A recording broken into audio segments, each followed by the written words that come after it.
So there are conflicts I think that people need to be aware of in terms of where you provide or where you secure the fuel for your reactor, and that's what I want you to consider, because it isn't certainly produced in Vermont. Uranium comes from mostly Indigenous territory. I mean, we can demonstrate internationally as Indigenous people that we suffer disproportionately a burden from the production of uranium, and it's extracted from lands in which we have a legal interest under international law, and we are never compensated for the damage, and we're never compensated through any of the benefits, sales, or contracts. And again, the ways, and I'm going to show you pictures, this is an intergenerational legacy. This is something that we are going to have to deal with, you know, for thousands and thousands of years. Before coming here, I did take some time to listen to the governor's state address and pick out some of the things that he had to say, so that I had a sense of what the challenges were for the people of Vermont. And I think I understand the challenges are universal. They're very similar to, you know, issues that we're facing in Canada, in Ontario. You know, the recession and lack of revenue generation opportunities, and, you know, the tax burden, etc. So what the governor said that struck me was about a continued commitment to support self-government in Afghanistan. And with respect to our position in Canada as Indigenous people, we struggle for self-government. And, you know, we participated in constitutional discussions trying to advance that issue. So it was sort of a contrast for me watching the approach in Afghanistan and understanding that Indigenous people of Canada have the same struggle. And that, you know, there are similar things. I mean, we're talking about global geopolitics, essentially. You know, when you talk about nuclear energy, you have to consider that. This is not just a local issue. So, as I said, I am a signatory beneficiary to the Robinson-Huron Treaty of 1850, which is a treaty that the Anishinaabe signed with the Crown.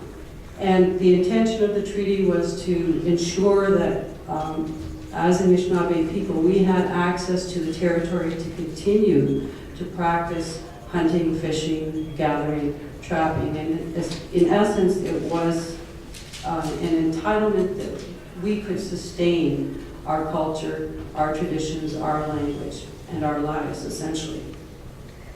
So the Canadian government undertook in the 50s to broker contracts with the Atomic Energy Commission to supply uranium to the United States.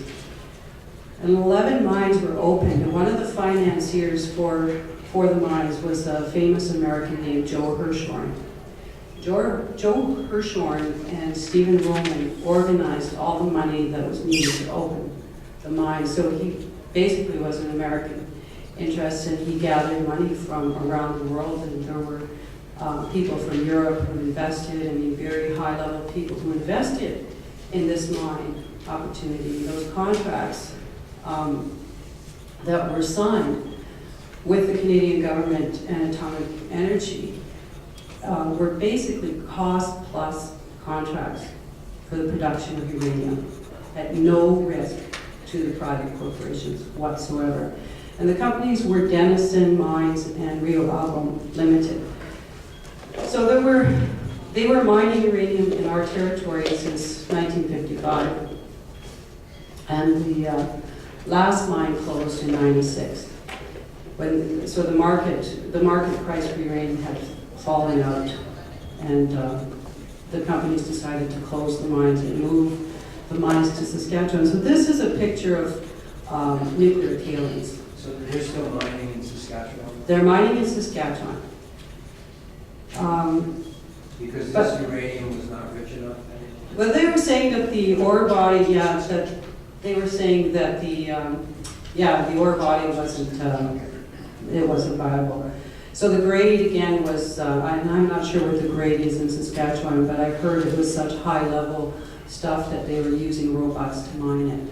So this is sort of a picture of what's left behind. Now, you think maybe that piece there is the tailings with the dead trees. Well, it's not. See, you can barely see it, but there's a wall, right? That's a wall of tailings holding back, that's a dam holding back the tailings. So what you get on the outside is the result of the seepage, right? So, dead vegetation and discoloration. So keeping in mind that there is a treaty relationship, and though it goes back to 1850, we have a very long memory as Indigenous people. We will never forget or concede that we have rights to that territory. And the discussion that has never taken place is a discussion of compensation, right? Or for the infringement, or for the cultural assault of this ecocide. That's never factored into the price of a pound of uranium, ever. So this is a map from Google Earth, and you can see that blue sort of lagoon-looking thing up there is one of the waste management areas where the water is treated. And that's actually what color it is. So, what they do, because there's effluent coming out of those sites, the concern by science is that it's the acidity level that they're trying to control, so they add lime to it and let it escape into the groundwater. What you don't see, well, those little pins are the different mine sites, and there are there's waste deposited at every mine site. In the far left-hand corner is the actual town of Elliott Lake. And to the south of that, which you don't see, is the village of Serpent River First Nation, which is located right on the shore of Georgia Bay, Lake Huron. So that whole watershed has been impacted by uranium mining and waste.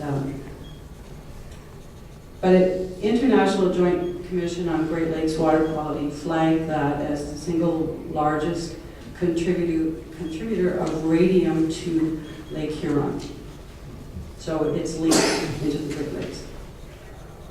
Again, this is another map, just sort of a little bit more of a close-up of some of the tailings management areas. And so you see the walls, the dams, sort of dividing the different waste management areas. That's just one site. So there were 11 mines. So our concerns as Indigenous people, certainly watching what's happening in the world, and we got really concerned about the nuclear renaissance because we recognized it was going to create a further burden, in interest in uranium development on our lands. This is a report that just came out from the United Nations a couple of weeks ago. It's the State of the Indigenous People report, the UN, basically. And what people don't really believe or understand is that it's not just developing nations, the Indigenous people of developing nations who suffer, abuses of human rights. So the UN is recognizing that it's happening in Canada. Despite all the positive developments in international human rights setting in recent years, the study findings suggest that Indigenous peoples remain vulnerable to state-sponsored violence and brutality, which is often aimed at confiscating their lands. So if I can sort of refer back to the Senator's remarks, what Jim Douglas said was that basically he wanted the people of Vermont to fare well, to prosper, but not at the expense of others. And I think that's the ethic that struck me, to say, yes, what is the burden? What is the cost burden? And who pays that? Essentially, that's all I ask you to consider.